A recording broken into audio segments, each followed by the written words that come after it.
la météo avec MTN. Bonsoir mesdames et messieurs et bienvenue à ce nouveau bulletin météo. Le coup d'envoi du CHAN 2021 est désormais lancé. J'espère que vous avez passé une très bonne journée.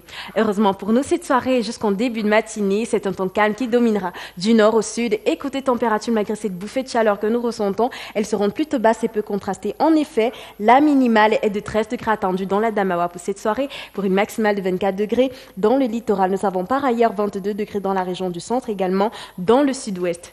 De manière un peu plus détaillée, cette soirée, je vous embarque dans l'extrême nord, ciel totalement dégagé à Koseri Mora, Mokoloka et les 28 degrés pour cette soirée et en matinée, comprise entre 17 et 23 degrés. Passons à présent dans la belle région du centre, ciel totalement couvert comme vous pouvez l'observer, température contrastée cette soirée et en matinée, situation semblable pour des températures comprises entre 19 et 24 degrés. Terminons en beauté tout de même dans la région de l'Est cette soirée, à Bertha Batori, à Bonbon, Yokadouma. Les températures petit matin seront plutôt basses, comprises entre 19 et 21 degrés. C'est tout pour ce bulletin météo. Je vous invite à découvrir le magnifique lac de cratère volcanique, lac Nyos, et je vous souhaite une excellente...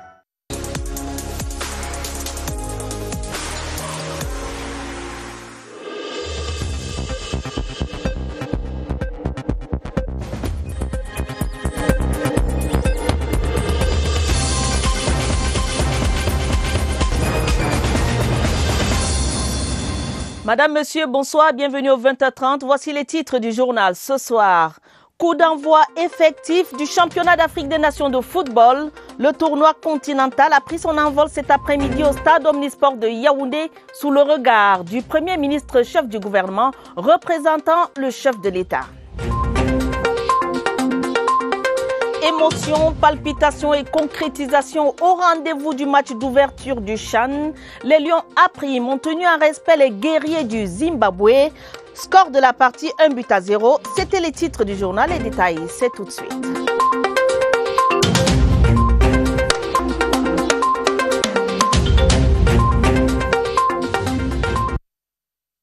C'est tout de suite après ceci.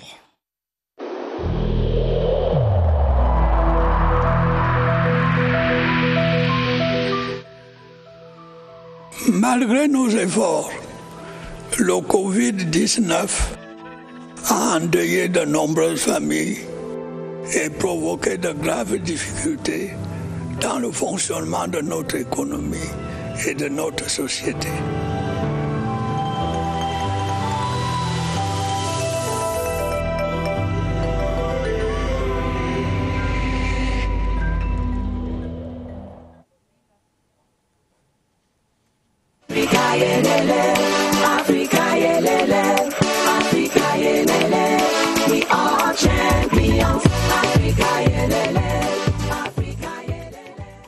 Madame, Monsieur, bienvenue une fois de plus. Des images captivantes, des couleurs chatoyantes dans une belle cuvette de football. La cérémonie d'ouverture suivie du match de lancement du 6e championnat d'Afrique des Nations autour du Premier ministre chef du gouvernement, Joseph Dione Ngouté, aura donné à voir au stade Omnisport Amadou Ahidjo.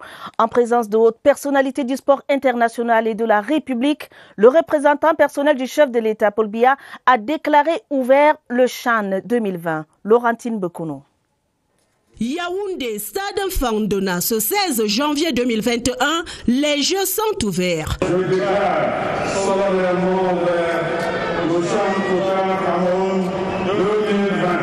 Peu avant le représentant personnel du chef de l'État Paul Biya, c'est le président par intérim de la Confédération africaine de football, Constant Omari, qui a fait l'éloge du Cameroun, capitale de l'Afrique du football. Après ce rituel, le match d'ouverture du tournoi Cameroun-Zimbabwe pouvait commencer et se jouer sous le regard visiblement captivant des spectateurs de premier plan, parmi lesquels le président de la FIFA, Gianni Infantino, particulièrement admiratif devant la qualité de l'offre infrastructurelle du Cameroun en matière de football, et le président d'honneur de la CAF, Issa Hayatou.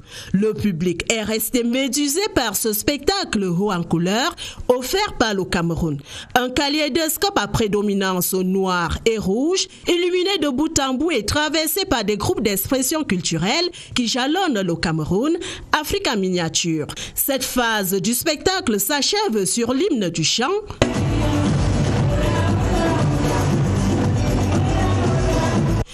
flashback, le représentant personnel du chef de l'État Paul Biya a fait son entrée au stade Omnisport de Yaoundé à 15h30 minutes. Accueilli par le ministre des Sports et de l'Éducation physique Narcisse Mouele Kambi, par ailleurs président du COCAN 2020-2021. Revue des troupes sous le commandement du colonel Mathias Ekwenge. Exécution de l'hymne national, ovation et ferveur patriotique d'un bout à l'autre de cette belle entrée en matière. Cameroun 1, Zimbabwe 0, le Chan total. Cameroun 2020 s'annonce offensif. Une cérémonie d'ouverture grandiose avec au bout du compte une victoire des Lions A' à l'entame de la compétition.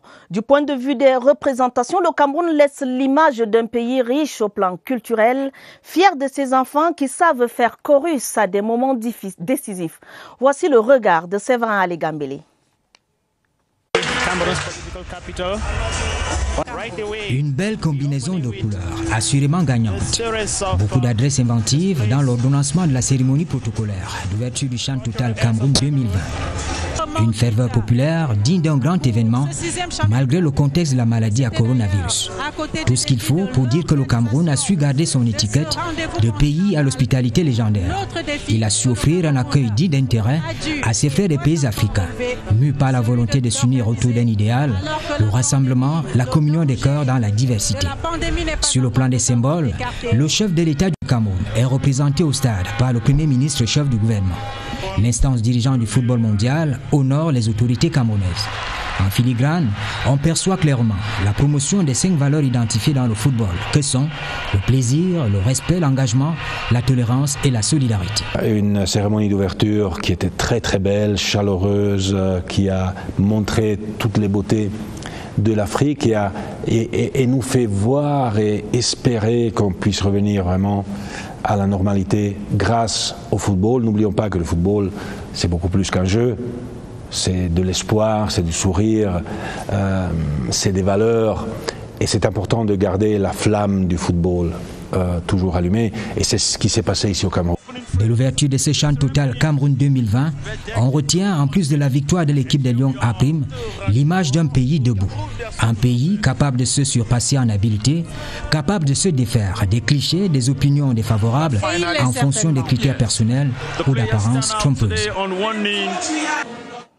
Le Premier ministre chef du gouvernement Joseph Dion Ngouté apprécie la beauté du spectacle. Il se réjouit de la tenue des promesses présidentielles à la jeunesse africaine.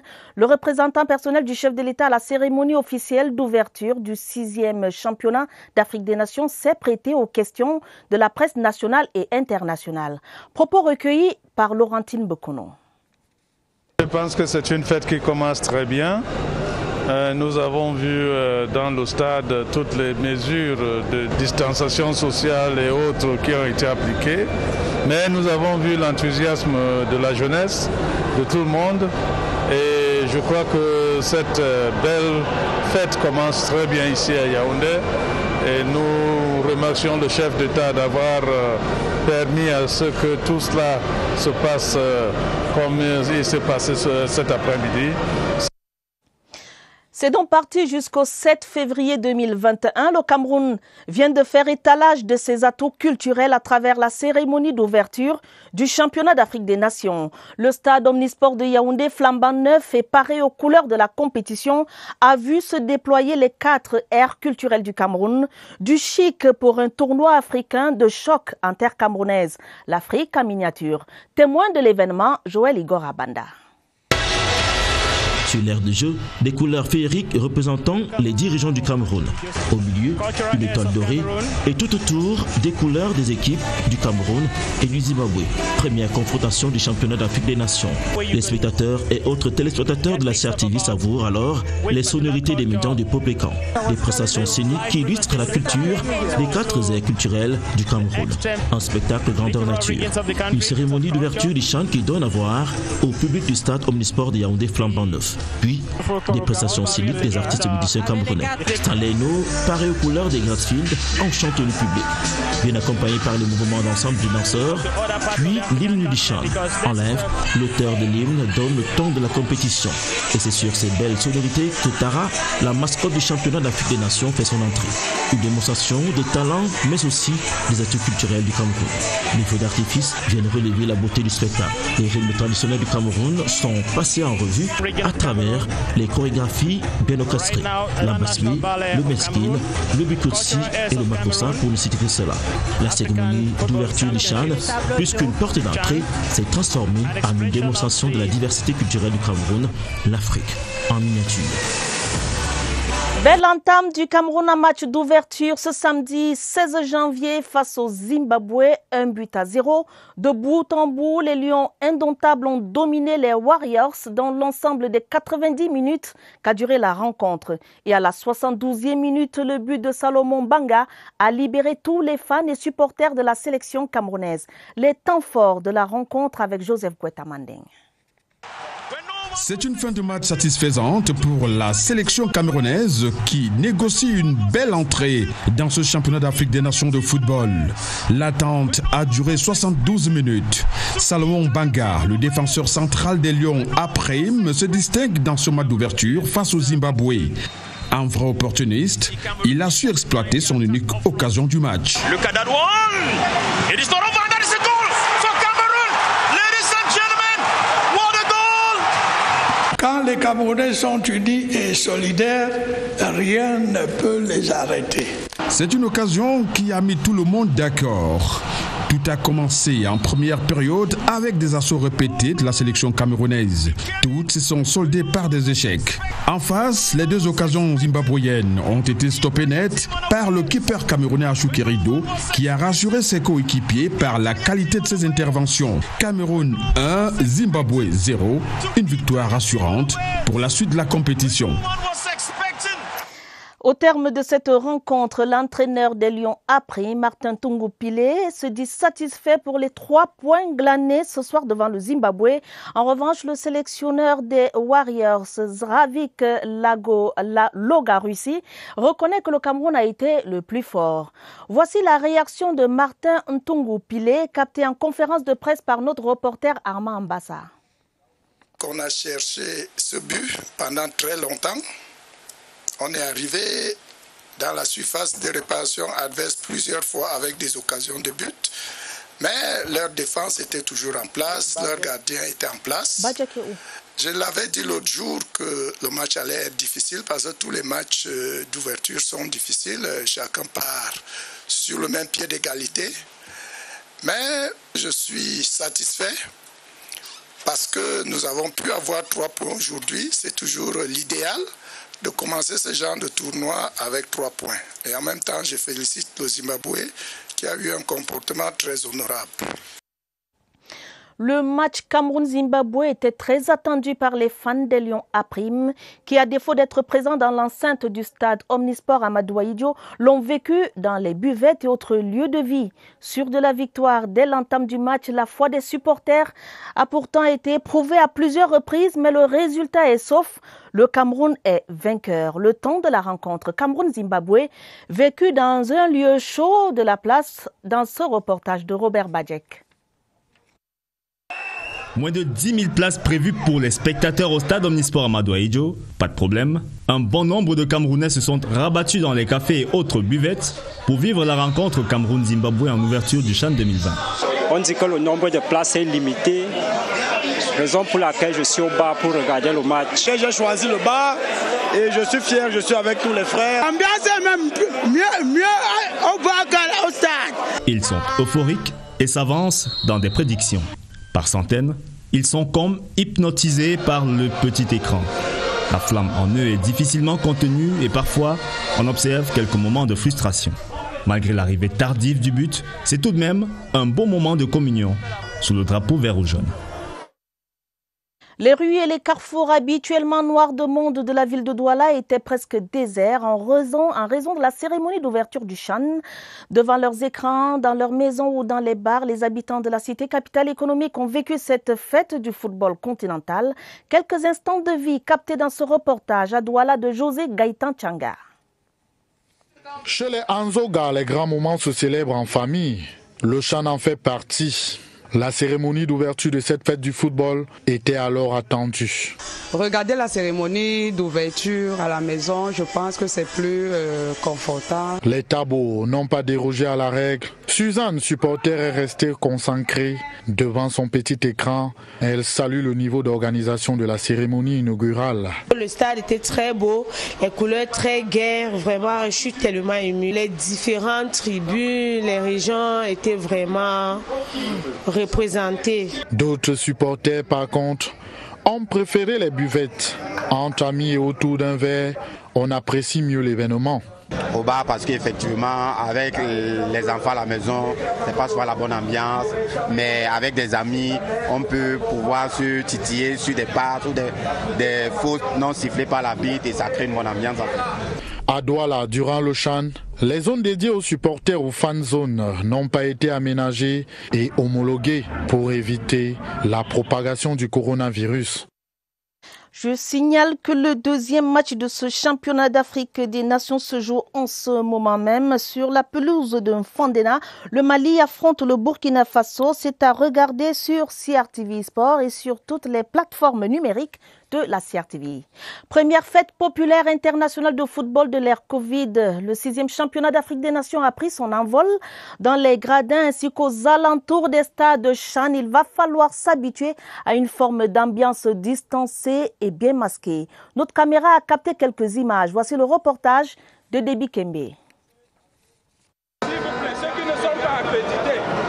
16h.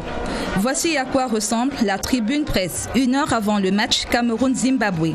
À l'origine de cette ambiance électrique entre les hommes de médias et la sécurité CAF, l'absence du ticket d'accès à la zone mixte et la non-présentation des résultats de tests Covid-19. Malgré les explications, rien à faire, expulsion Manu Militari. Pour ceux arrivés plus tôt au stade, c'est peut-être le moment de recharger les batteries avant le show d'ouverture. Immortaliser la parade, se laisser entraîner dans le groove jusqu'à s'oublier. 17h, c'est l'entrée des équipes et à ce moment, tout le monde est d'accord pour offrir un bain de foule aux stars du jour. Et ce sont sans doute ces moments inoubliables que ne voulait pas rater ce supporter aux abois.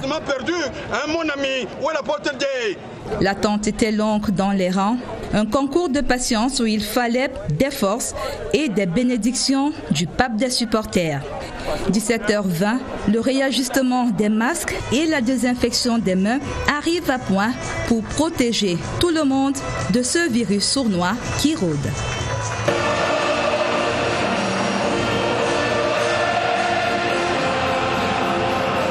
Un seul mot, continuez.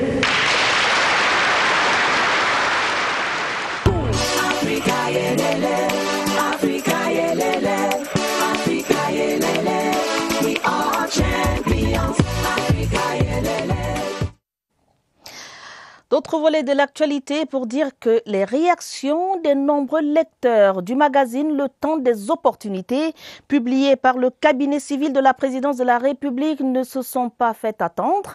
L'édition spéciale qui consacre le président Paul Biya comme la sagesse incarnée revient sur les actes majeurs au Cameroun au cours de l'année 2020. William Badier. Aspect visuel attrayant, un contenu riche et fort instructif. Autant de qualificatifs émis par les nombreux lecteurs du magazine Le Temps des Opportunités. Une édition spéciale et véritable rétrospective des faits majeurs survenus au cours de l'année 2020. Ce magazine a pour titre Paul Biya, la sagesse incarnée. Pour les lecteurs avertis, le choix du titre est fort opportun. Les mots sont bien choisis, de par son âge, de par son accomplissement, de par son vécu, on ne doute pas de sa sagesse. Le numéro spécial du Temps des Opportunités, publié ce mois de janvier, est une revue de 167 pages, articulée autour des thématiques variées, réparties sur 6 rubriques. les actes du président de la République, la décentralisation, la mise en place des conseils régionaux, les stratégies gouvernementales de lutte contre la pandémie Covid-19, la diplomatie au service de l'émergence et l'implication déterminante du président Biya dans la préparation des événements sportifs tels que le CHAN, une pléthore de centres d'intérêt qui retiennent l'attention des lecteurs. Une grande opportunité pour valoriser l'image de notre pays, que ce soit sur le plan infrastructurel, que ce soit sur le plan de l'art culinaire, que ce soit sur le plan sportif. Il y a plein de choses touristiques et tout, que nous pouvons vendre. La lecture de cette édition spéciale du magazine Le Temps des Opportunités est alors vivement recommandée. Les évêques du Cameroun invitent leurs compatriotes au dialogue et à la fraternité. L'appel a été lancé ce samedi à Bafang, dans la région de l'Ouest, à la clôture de leur 44e séminaire national par le président de la conférence épiscopale nationale, Monseigneur Abraham Komé. L'événement a été rehaussé par la présence du représentant du chef de l'État, le ministre d'État, secrétaire général de la présidence de la République, Ferdinand Ngongo. Le reportage de notre envoyé spécial, Mathieu Kemgo. À son arrivée à la cathédrale de Banka Bafang, le ministre d'État, secrétaire général de la présidence de la République, Ferdinand Ngongo, représentant personnel du chef de l'État, a eu un entretien avec le président de la conférence épiscopale nationale du Cameroun, Monseigneur Abraham Komé, avant de prendre part à cette célébration eucharistique. À ses côtés, des personnalités diverses venues écouter les conclusions de ce séminaire dont l'objectif était de réfléchir sur l'avenir de la conférence épiscopale nationale du Cameroun. Dans son homélie, le nonce apostolique au Cameroun et en Guinée équatoriale a invité l'assistance à suivre l'exemple de Jésus qui accorde son pardon à tous les pécheurs repentis. Une leçon de tolérance amplifiée par le président de la conférence épiscopale nationale qui a appelé les Camerounais au dialogue et à la fraternité. Nous avons voulu leur demander de prendre conscience, comme dit le pape François, que nous habitons une maison commune. Et que si on est dans une maison commune, alors on a des choses communes, des choses qui nous lient. Notre patrie, notre pays, notre terre. Monseigneur Abraham Komé a dit toute la gratitude des évêques du Cameroun à l'endroit du président Paul Biya pour sa constante sollicitude et pour l'intérêt porté à ce 44e séminaire. Les fidèles ont accueilli avec joie l'annonce de la visite prochaine au Cameroun du secrétaire d'État auprès du Saint-Père et la tenue du 45e séminaire des évêques du Cameroun en Ngaoundéré en janvier 2022. La réforme professionnelle au Cameroun évaluée par les acteurs du marché du travail, un atelier visant à poser les bases d'une évaluation du cadre national de référence et de certification professionnelle dans notre pays a eu lieu. Les travaux présidés par le ministre de l'Emploi et de la Formation professionnelle, Issa Tiroma Bakari. Elvire Angeline Ebalé pour plus de détails. Épreuve d'évaluation de la formation professionnelle au Cameroun. Au menu, un seul sujet, celui de la normalisation du cadre de l'apprentissage spécialisé. Aujourd'hui, il est question de changer de paradigme, d'évaluer les compétences avec les professionnels. Une certification qui met l'accent sur le capital humain. Pendant longtemps, nous avons fait de l'approximation. Nous avons fait même du bricolage. Il est question de développer au maximum et au mieux le capital humain. Il est question donc de multiplier de manière protéiforme les compétences indispensables pour l'émergence, pour la construction de notre nation. Un traitement de fond du processus de réforme de formation qui ambitionne un seul résultat, une meilleure employabilité issue d'une formation qualifiée.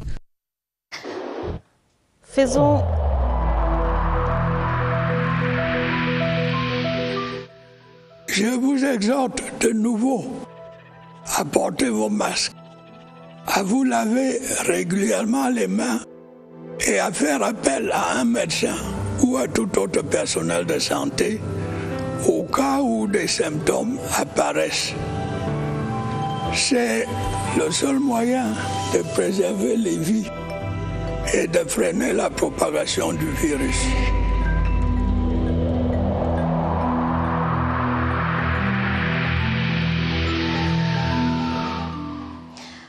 Allons à présent faire le point de la riposte anti-Covid-19 au Cameroun. Le Cameroun qui relève un défi d'envergure à travers son système de santé.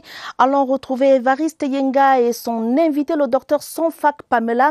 Entretien délocalisé du côté du stade Omnisport Amadou Ahidjo. Bonsoir Évariste.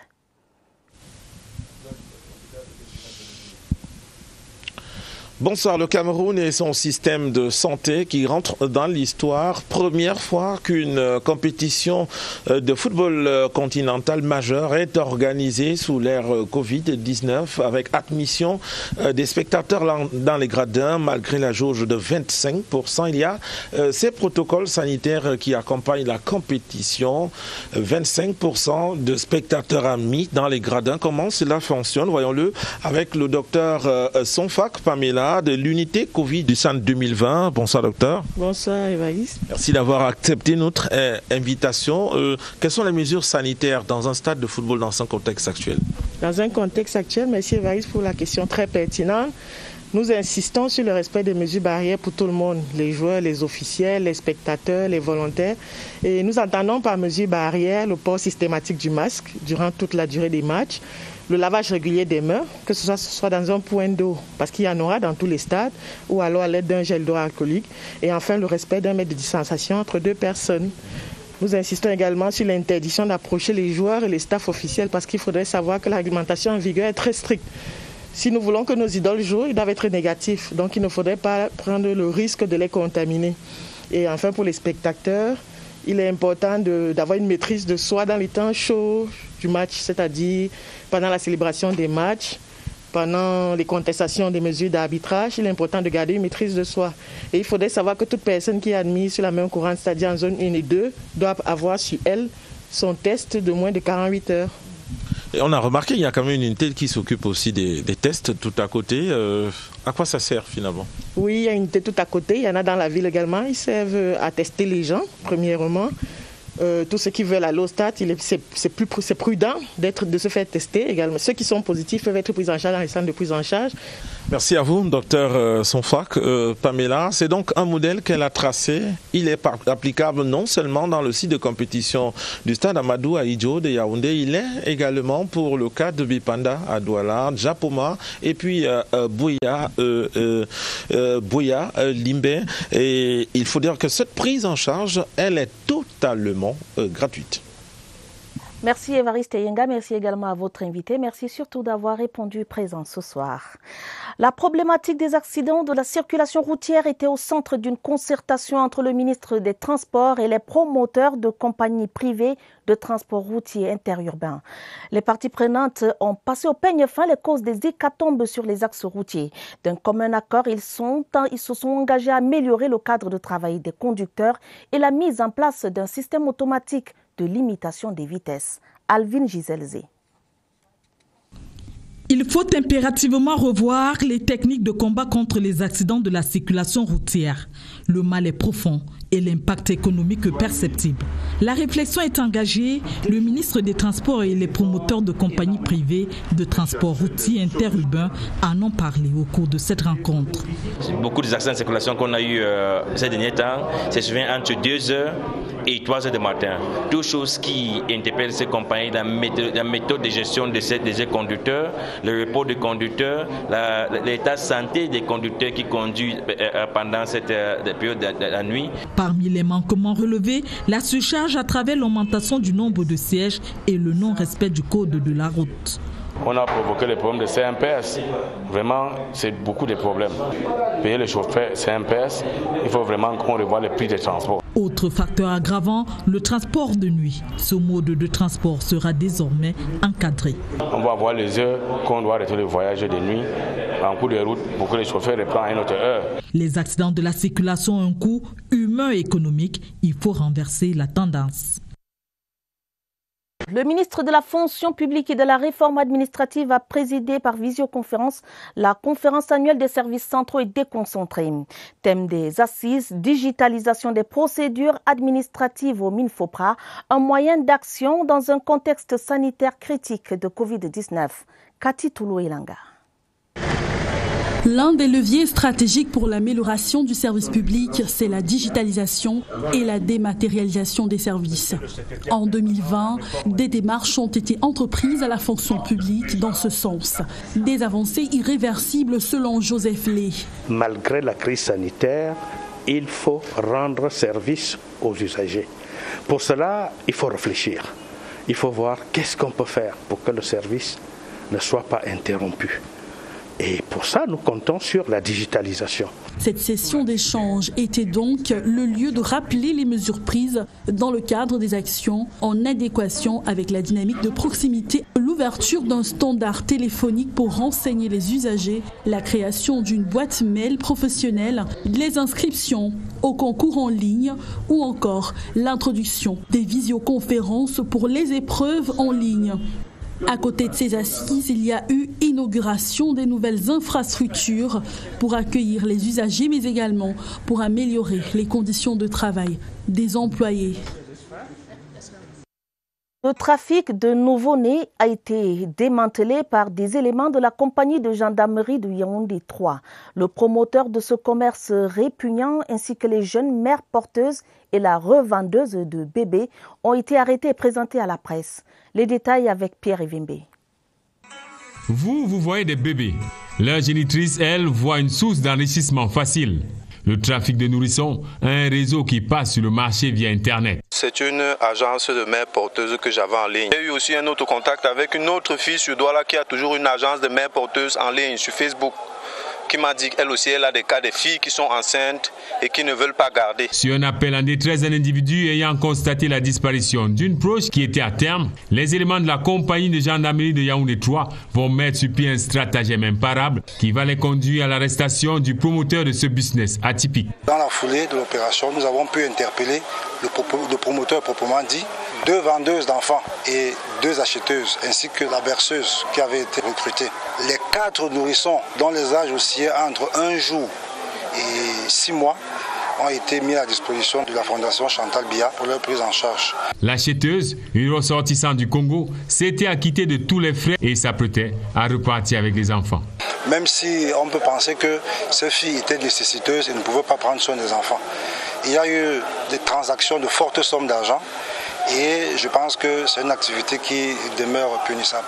Une activité illicite, voire des jeunes filles qui portent pendant 9 mois des bébés pour les revendre après accouchement. Et le comble, c'est qu'elles ne savent même pas à quoi serviront ces innocents après-vente. Promotion des titres du Trésor public de la République gabonaise sur le marché financier sous-régional. L'opération a démarré par le Cameroun, précisément par Douala, la capitale économique. L'équipe conduite par Ulrich Badinga, directeur des opérations monétaires et financières du Gabon, a expliqué aux investisseurs locaux les enjeux et les intérêts qu'il y a à souscrire à ces titres. D'autres détails avec notre reporter Joseph Fitoté à Douala. Le périple que vient de lancer le ministère gabonais du budget et des comptes publics s'inscrit dans le droit fil de la loi de finances 2021. Et conformément à cette loi de finances, l'État gabonais a prévu de mobiliser des ressources d'emprunt intérieur d'un montant global de 320 milliards de francs CFA. Ce montant est porté par 2 types de titres émis sur le marché sous-régional. Il s'agit des BTA, bons du trésor assimilables, et des OTA, obligations du trésor assimilables. La loi de finances de la République gabonaise de l'exercice 2021 a mis un accent particulier sur les financements intérieurs.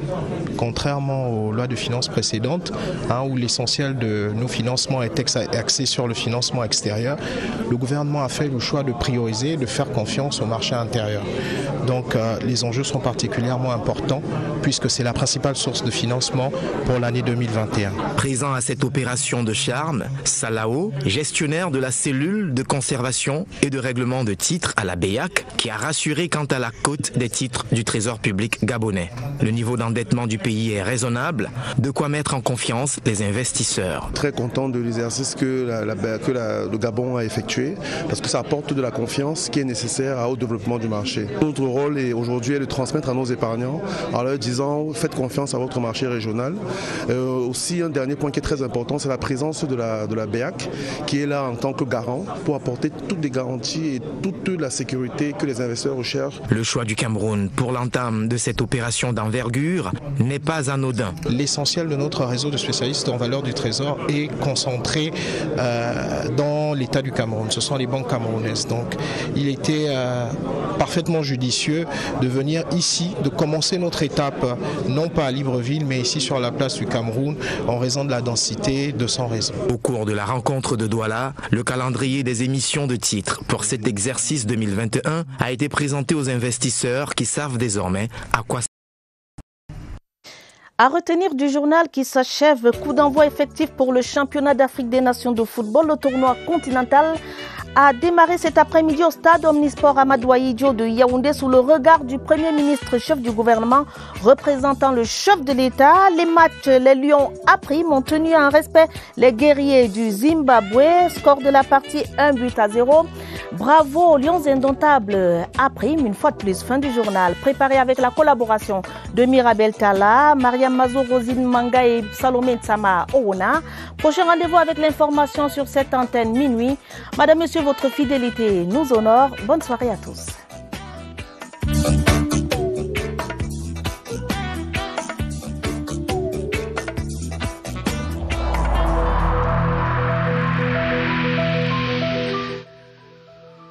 J'ai personnellement constaté que la plupart de nos concitoyens ne respectent plus les mesures de protection édictées par le gouvernement.